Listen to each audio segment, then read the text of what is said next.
କୋଉଠି ଅଛ? ଶୁଣୁଛ ଆମେ ଆମ ପୁଅଟିକୁ ଭଲ ପାଠ ପଢାଇ ବଡ ଅଫିସର କରିବା। ବଡ ହେଲେ ସେ ଖୁବ୍ ପଇସା ରୋଜଗାର କରିବ।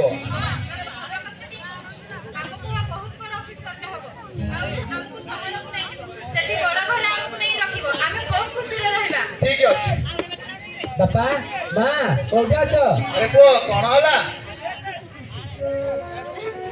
ଆରେ ପୁଅ ତୁ ଆସିଗଲୁ, ଚାଲ ମୁଁ ତ ମନ ପସନ୍ଦର ଖାଇବା କରିଛି, ଚାଲ ଖାଇ। ରହ ମା ମୁଁ ଖାଇବି ପଛରେ। ବାପା ତମେ କଥା କହିବାର ଥିଲା। କହୁନୁ କଣ ହେଲା? ବାପା ଆମ ସାର୍ କହିଛନ୍ତି ଯେ ଅନଲାଇନରେ ପାଠ ପଢେଇବେ, ସେଥିପାଇଁ ମତେ ମୋବାଇଲ ଦରକାର। ଆରେ ବାବା ଭାଇ ହଉ ମୁଁ ତୋ ପାଇଁ କିଛି ବ୍ୟବସ୍ଥା କରୁଛି। ଏଇଟି ଶୁଣିଲ, ପୁଅକୁ ତ ମୋବାଇଲ କଥା କହିଦେଲ, ତମେ କଣ ବ୍ୟବସ୍ଥା କରିବ ମୁଁ ଟିକେ ଶୁଣେ। ଆରେ କିଛି ତ ବ୍ୟବସ୍ଥା କରିବି ନିହାତି। ଏଇଟି ଶୁଣୁଛ, ମୋ ମନକୁ ଗୋଟେ କଥା ଆସୁଛି। କହୁନ କଣ ହେଲା? ମୁଁ ଭାବୁଥିଲି ତମେ ମୋର ଏ ସୁନା ଚୁଡ଼ି ଦୀପଟା ନେଇଯାଅ, ଆଉ ତାକୁ ବିକ୍ରି କରି ମୋ ପୁଅ ପାଇଁ ମୋବାଇଲ କିଣି ଆଣ। ତୁମ ଚୁଡ଼ି କିନ୍ତୁ ତୁମେ ତ ଖୁବ୍ ଆଗ୍ରହରେ ପିନ୍ଧ, ହାତରୁ କେବେ କାଢ ନାହିଁ।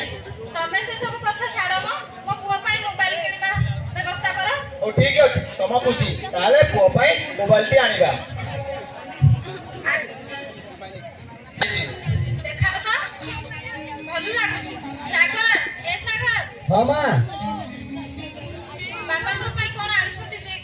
ଆରେ ପୁଅ ଦେଖେ ମୁଁ ତୋ ପାଇଁ କଣ ଜିନିଷ ଆଣିଛି। ମୋବାଇଲ ମୋବାଇଲ ମା ବାପା ଆଜି ବହୁତ ଖୁସି, ଥ୍ୟାଙ୍କ ୟୁ। ଏଠି ସାଗର ବାପା। ଆରେ ଆରେ ପୁଅ ତୁ ମନ ଲଗେଇ ପାଠ ପଢିବୁ। ହଁ ମା। ଏମିତି ବଡ ଅଫିସରଟେ ହବୁ ହେଲା। ହଁ ବାପା। ବାପାର ନାଁ ରଖିବୁ ହେଲା। ଦେଖିକି ଯିବୁ ବସରେ ହେଲା। ହଁ। ଆଜିକାଲି ଗାଡି ମଟର କଥା ନା। ପୁଅ ଖିଆ ପିଆ ବି ଠିକ କରିବୁ, ହଁ ମା। ଦେହର ଯତ୍ନ ନବୁ। ଆମେ ଆସୁଛୁ ତାହେଲେ।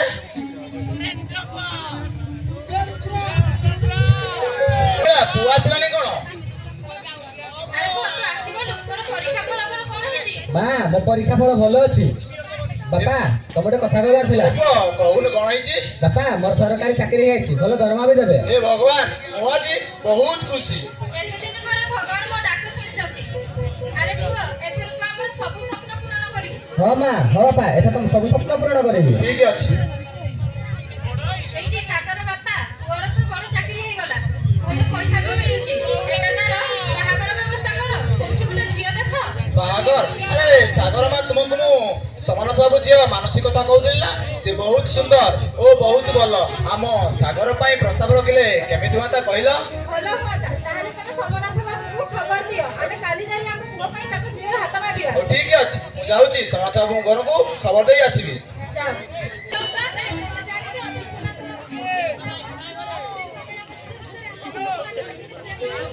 ହଉ ହଉ ମୁଁ ଯାଏ, ସେ ଝିଅଟା ଛାତ ଉପରେ ମୋବାଇଲ ଧରି କଣ କରୁଛି ମୁଁ ଖବର ଦିଏ। ଯାଉଛି।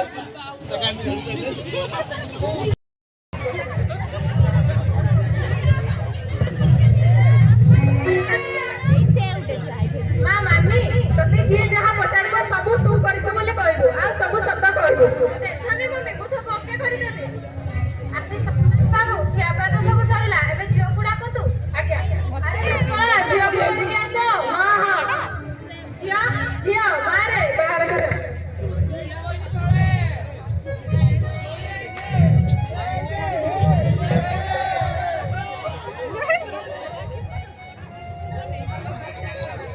ଆଚ୍ଛା ଝିଅ, ତମକୁ ରୋଷେଇବାସ କରି କିଛି ଆସିଛି? ହଁ ମତେ ପିଜ୍ଜା ବର୍ଗର ମ୍ୟାଗି ମୋମୋ ସବୁ ଅର୍ଡର କରି ଆସିଛୁ। ତୁ ଇଏ କଣ କହୁଛୁ? ସାଗର ବାପା, କିରେ ସାଗର, ଏ ଝିଅ କି ଦେଶର ଖାଇବା କଥା କହୁଛି? ଏ ଯାହା ତିଆରି କରି ଆସିଛି ତାହା କହୁନୁ। ଏ ସବୁ ଆଜିକାଲିର ଫୁଡ। ଆଜ୍ଞା ଝିଅ କିଛି କହୁଛି କି? ନା ସେ କିଛି ନୁହଁ। କଣ କହିବି ଆଜ୍ଞା, ଏ ମୋବାଇଲ ସେ ସମସ୍ତଙ୍କୁ କି କାମ କରୁଛି କେଜାଣି? ମୋବାଇଲ ବିନା ସମସ୍ତଙ୍କୁ କିଛି ଦେଖାଯାଉନି। ଛୋଟ ପିଲାମାନେ ମୋବାଇଲ ନ ଧରିଲେ ଖାଉନାହାନ୍ତି। ଆଗ କାଳର କିତିକିତି ଖେଳ କାଚ ପଡିକଳ ସବୁ ମୋବାଇଲ ପାଇଁ ଇତିହାସ ହେଇଗଲାଣି। ସାଙ୍ଗସାଥି ମାନେ ଆଉ କଥାବାର୍ତ୍ତା ସାମ୍ନାସାମ୍ନି ମୋବାଇଲ ଚାଟ ପାଲଟି ଗଲାଣି। ଆଜ୍ଞା ଆପଣ ଠିକ କହିଛନ୍ତି, ଏଇ ମୋବାଇଲ ଯୁଗ ପରେ ଆମେ ମରୁ ମରୁ ବଞ୍ଚିଛୁ। ହଉ ଏଥର ବାହାଘର କଥା ଆଗକୁ ବଢାଅ। ହଉ ଝିଅକୁ ଆମର ପସନ୍ଦ ହୋଇଛି, ତାହେଲେ ବାହାଘରଟା ଫାଇନାଲ କରିବା। ମିଠା କରି କଥା ଆଗକୁ ବଢେଇବା। ଠିକ ଅଛି।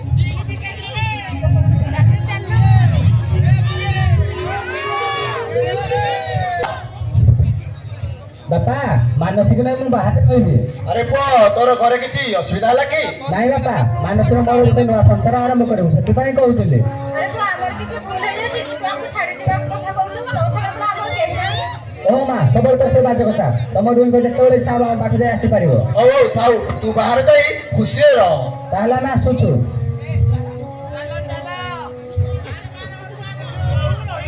ଆସେ। ଡାକିଲାନି?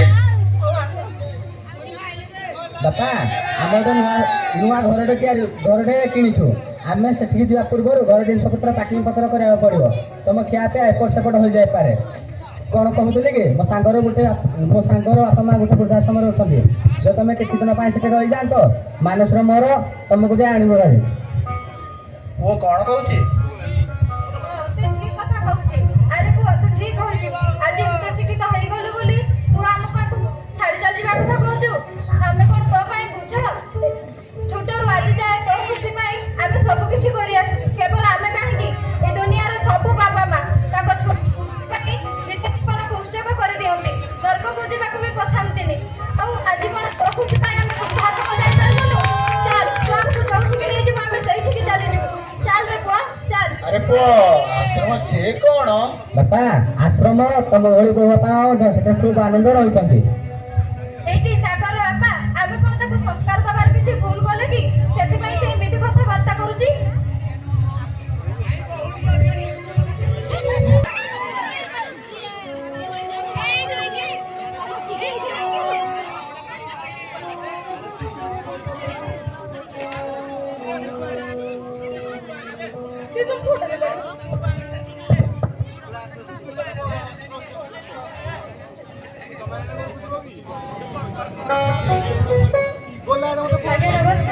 ନମସ୍କାର।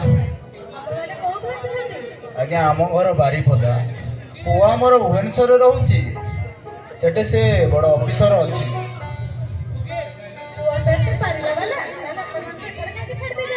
ନା ନା ଆଜ୍ଞା ଆପଣ ସେମିତି କୁହନ୍ତୁନି। ମୋ ପୁଅ ଗୋଟିଏ ସେ କହିଛି ଆମକୁ ଆଜି ଦିନକେ ତାର ଏଠୁ କିଛି ନେଇଯିବ। ହଁ ଆଜ୍ଞା ଠିକ କହିଲେ ମୋ ପୁଅ ବି ଏମିତି ବାଧା କରିବ ତାକୁ 10 ବର୍ଷ ହେଲା ସେ କୁଆଡେ ଯାଇଛି ଜଣା ନାହିଁ। ନା ନା ଆଜ୍ଞା ଆପଣ ସେମିତି କୁହନ୍ତୁନି ତ। ମୋ ପୁଅ ସେମିତି ନୁହେଁ। ଏଇନେ ଫୋନ କଲା ମାତ୍ରେ ସେ ଆମକୁ ଆସି ଏଠାରୁ ନେଇଯିବ। ହଉ ମୁଁ ଯାଉଛି ସାଗରକୁ କଲ୍ କରିବି। ହଁ ତମେ ସାଗରକୁ ଟିକେ ଫୋନ ଲଗାଇଲ। 5 ମାସ ହେଇଗଲାଣି ଆମକୁ ନବା ପାଇଁ ଆସୁନି କି ଫୋନ ଫାନ ବି କିଛି କରୁନି। ହଉ, ତମେ ଠିକ ଟିକେ ଅଛି। ଫୋନ ଲଗାଅ ତ।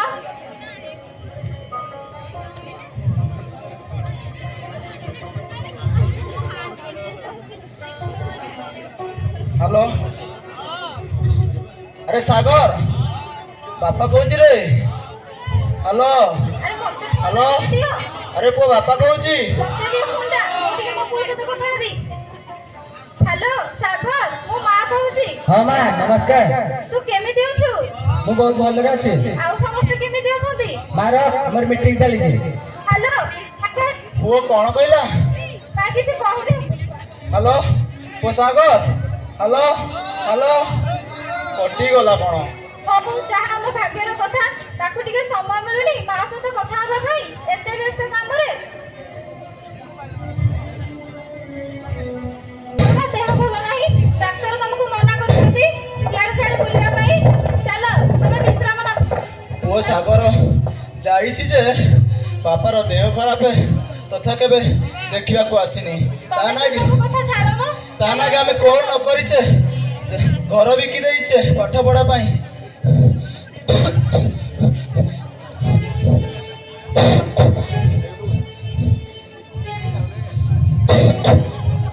ସାଗରର ବାବା କଣ କିଛି ହଉଛି କି? ପାଣି ଆଣିଦେବି? ନାହିଁ କିଛି ଦରକାର ନାହିଁ। ମୋର ଜଣା ପଡ଼ିଗଲାନି ଶେଷ ନିଃଶ୍ୱାସ। ତମେ ଏମିତି କଣ କହୁଛ? ତମର କଣ ହେଲା? ଆଜିକାଲିର ପିଲାମାନେ ଉଚ୍ଚ ଶିକ୍ଷିତ ହେଲା ପରେ ବାପା ମାଙ୍କୁ ବୁଝ ବୋଲି ଭାବନ୍ତି। ଏମିତି ଆଣି ବୃଦ୍ଧାଶ୍ରମରେ ଛାଡ଼ି ଦେଇ ଚାଲନ୍ତି। ସେମାନେ ବୁଝନ୍ତିନି ତାଙ୍କର ଏଇ ସଫଳତା ପଛରେ ବାପା ମାଙ୍କର କେତେ ଯେ ପରିଶ୍ରମ ତ୍ୟାଗର ମୂଲ୍ୟ ରହିଛି ବୁଝନ୍ତିନି। ଯଦି ବୁଝି ପାରୁଥାନ୍ତେ ତାହେଲେ ଏଇ ବୃଦ୍ଧାଶ୍ରମରେ ଆଣିକି ବାପା ମାଙ୍କୁ ଛାଡ଼ି ଦେଇ ନଥାନ୍ତେ। ମୁଁ ଯାଏ ତାଙ୍କର ଆରେ ତମର ମେଡିସିନ ଖାଇବା ଟାଇମ ହେଇଗଲାନି। ଉଠ ସାଗର ବାପା। ପୁଅ କୋଉଠି ଅଛୁ ରେ? ସାଗର ବାପା ସାଗର। ମେଡିସିନ ଖାଇବା ଟାଇମ ହେଲାଣି ବାପାଟା ଡାକ୍ତର କିରେ? କହିଛି ଠିକ ଟାଇମରେ ମେଡିସିନ ନ ସାଗର। ଖାଇଲେ ତମ ଦେହ ଭଲ ଆହୁରି ଖରାପ ହେଇଯିବ ସାଗର ବାପା ଆରେ ତୁ ଉଠ ମେଡିସିନ ଖାଇବ ସାଗର ବାପା ୟାଙ୍କର ପୁଣି କଣ ହେଲା ଯେ ସାଗର ବାପା ମାନେ କଣ କରିବି କୁଆଡେ ଯିବି ଅଶୋକ ବାବୁ ସେ ଦେଖିଲେ ଡାକିଲେ ସେ ଶୁଣୁନାହାନ୍ତି କଣ ହେଇଛି ମୁଁ କିଛି ବୁଝିପାରୁନି ଆପଣ ଆସି ତାକୁ ଟିକେ ଦେଖିଲେ ରୁହ ମୁଁ ଦେଖୁଛି ବିଶ୍ୱନାଥ ବାବୁ ତମର କଣ ହେଇଛି ତାଙ୍କର କଣ ହେଲା ଅଶୋକ ବାବୁ ରୁହ